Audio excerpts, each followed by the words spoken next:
Hello বন্ধুরা, তো আজকে শখ করাবো আমার বাড়ি একটা মাদি পায়রা। তো মাদি পায়রাটা কেমন জানাবেন। অনেক দাদা কমেন্ট করেছিল যে পায়রা বাড়িতে নামতে পারে না, তার জন্য কি করব। তো এই দেখেন, এই একটা আমার মাদি পায়রা। এর যে মা আর বাবা দুজনেরই বন্ধ লেজ।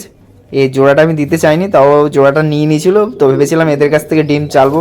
আর এই বাচ্চাটা এই বাচ্চাটা আমি করতে চাইনি, তাও পায়রাটা ডিম দিয়ে দিয়েছিল। তারপরে ডিমের মধ্যে বাচ্চা চলে এসেছিলো। তো তারপরে আর বাচ্চাটাকে নষ্ট করিনি।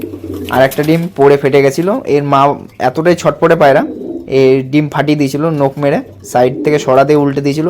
আর এই পায়রা প্রচণ্ড ছটপটে পায়রা। আর এই পায়রাটা নর্মালে 6 ঘন্টা 7 ঘন্টা কোনো ব্যাপার না। তো এই পায়রা আমি বন্দলেজ জোড়া দিয়ে এই বাচ্চাটা হয়েছে। তো এর মা বাবাকে একদিন শখ করাবো। তো এই পায়রা দারুণ পায়রা। এখন এই পায়রাটাকে এই দেখেন, এই আর একটা পায়রা ওরই বোন, ওর বোন হবে, এটা হলো বোন। আর এটা 6 ঘন্টা উড়েছিল, আরও বেশি উড়াবো। তো যখন উড়াবো পায়রা, আমি গরমে পায়রা উড়াই, শীতে পায়রা উড়াই না বাজ পাখির জন্য। তো এখনও বাজ পাখিটা যায়নি, একটা ভিডিও দেবো দেখেন বাজ পাখিতে কীভাবে পায়রাগুলোকে অ্যাটাক করছে। তো এই পায়রাটা দারুণ ওড়ে। এই পায়রাটার উপরে অ্যাটাক হয়েছে। এই একটা পায়রাই আছে ওড়ানোর মতো, সব পায়রা আমি ডানা কেটে রেখে দিয়েছি। এই দেখেন, এই মাদি পায়রাটা শখ করেন, এটাকে আজকে আপনাদের দেখাবো। ভিডিওটা ভালো লাগলে সবাই লাইক কমেন্ট করবেন। এই মাদিটা দেখেন, এই মাদিটা আমার কাছে বৃষ্টির মধ্যে, পায়রাটা আমার কাছে 5 ঘন্টা উড়েছিল বৃষ্টির মধ্যে। জোরে বৃষ্টি হচ্ছে, 2 ঘন্টা পায়রাটা এমনি বৃষ্টি ছাড়াই উড়ছিল, কিন্তু 3 ঘন্টা পুরো একদম টানা বৃষ্টিতে উড়েছে পায়রাটা।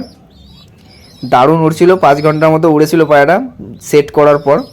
তারপরের থেকে পায়রাটাকে ডানা কেটে দিয়েছিলাম। আবার এই কদিন আগে ডানা উঠেছিল, আবার ডানা কেটে দিলাম। তো এই পায়রাটার একটাই সমস্যা, যে পায়রাটার মা বাবা দুজনেরই লেজ বন্ধ। আর ওই ডিমটা আমি তুলতে চাইনি, তারপরেও একটা ডিম জমে গেছিলো, আর একটা ডিম ওর মা ফাটিয়ে দিয়েছিল। তো ভেবেছিলাম ফুটিয়ে দিই বাচ্চাটাকে। তো ফোটানোর পর এই যে এই বাচ্চাটা হয়। তো তারপর থেকে এদের আর ওই জোড়া দিয়ে আর বাচ্চা করি না।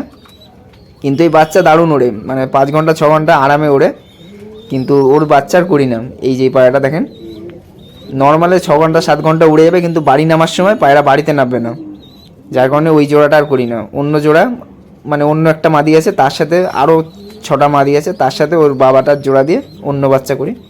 তো এই পায়রাটা শখ করেন, দারুণ পায়রা। কিন্তু এই পায়রা একটু বাড়ি নামার সময় ডিস্টার্ব করেন। এবার আমি এই পায়রাটা তো বাড়িতে নামার সময় ডিস্টার্ব করে, এবার এর যে বাচ্চা আছে তারা তো বাড়ি নামার জন্য ডিস্টার্ব করবে না, কারণ আমার কাছে সেরকম নর আছে। তো আমার কাছে নর ছিল না বলে ওই মাদির সাথে জোড়াকে ঘরের মধ্যে ছিল, 4 দিন ছিল, ডিম দিয়ে দিয়েছিল। এই পায়রাগুলো এতটাই মজবুত পায়রা, এই পায়রা সহজে রোগ হওয়ার চান্সই নেই। এতটা ছটপটে পায়রা, প্রচণ্ড ছটপটে পায়রা, বুলেটের মতো ছোটে যখন ওড়ে, বিশাল স্পিডে ওড়ে। আর পায়রাকে বাজ পাখি ধরতে পারে না, কিন্তু ওইটাকে তাও লেজের মধ্যে ধরে 4টে লেজ ছিঁড়ে দিয়েছে। তো তারপর থেকে ওই পায়রাটাকে উড়াই না। খাঁচার মধ্যে ওই একটা পায়রাই আছে, 2টো পায়রা আছে, একটা তো নর যেটা ডিমে বসে আছে। তো ওই পায়রাগুলো যখন উড়াবো গরমের সময়, আরও 5-6টা বাচ্চা আমি সেট করেছি। তো ওগুলোকে সব উড়াবো যখন, আপনারা দেখতে পারবেন। আর কীভাবে পায়রা উড়াতে হয় গরমের সময়, মোটামুটি 6-7 ঘন্টা আরামে উড়বে, সেরকম ট্রিটমেন্ট আপনাদের বলে দেবো। ভালো পায়রা হলে 8-9 ঘন্টা উড়ে যাবে। তো আমারগুলো আগের বার 8 ঘন্টা 10-20 মিনিট করে উড়েছিল, তো ওটার ভিডিও দিয়েছিলাম ইউটিউবে।